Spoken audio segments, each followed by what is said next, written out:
You are designing a compressor package. You follow API 617 perfectly, but your system still fails during operation. Why? Because you only followed one standard. In rotating equipment, no single API standard is enough. In this video, I will explain how all API standards work together and where their boundaries are. Slide 1. Why multiple API standards exist. In rotating equipment, a package is not just a pump or a compressor.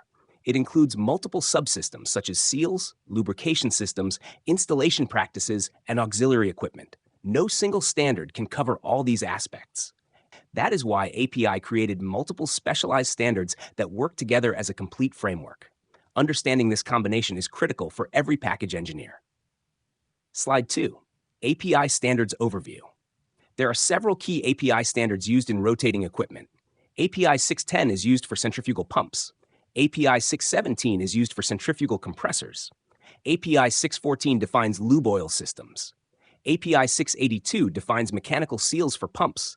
API 692 defines dry gas seals for compressors. API 686 defines installation and alignment practices. Each standard has a specific role, and they must be used together. Slide 3. API 610. Pumps. API 610 defines the mechanical design requirements for centrifugal pumps. It covers materials, shaft design, nozzle loads, and performance testing. It ensures that pumps operate reliably in refinery and petrochemical applications.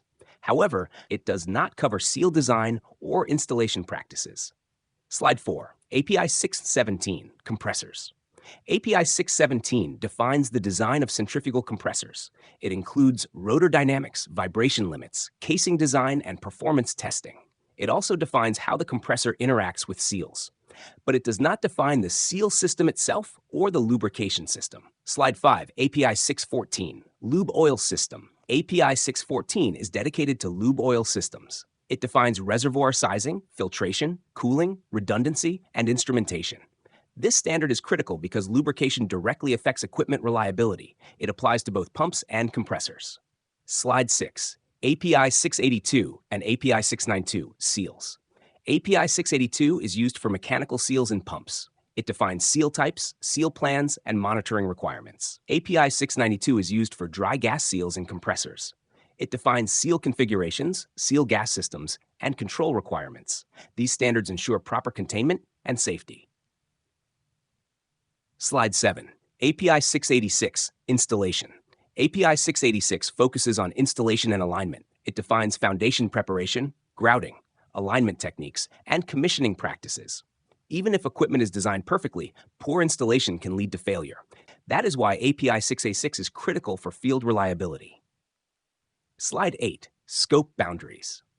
It is very important to understand scope boundaries between standards. For example, API 610 defines the pump, but seal design is covered by API 682. Similarly, API 617 defines the compressor, but dry gas seals are covered by API 692. Lube oil systems are covered by API 614, and installation is covered by API 686. Each standard has its own responsibility. Slide 9. Common misconceptions. One common mistake is assuming that API 610 or API 617 covers everything. For example, API 610 does not define seal system design or installation practices. API 617 does not define seal gas panels or lube oil systems. Ignoring these boundaries leads to incomplete design. Slide 10. Engineering workflow.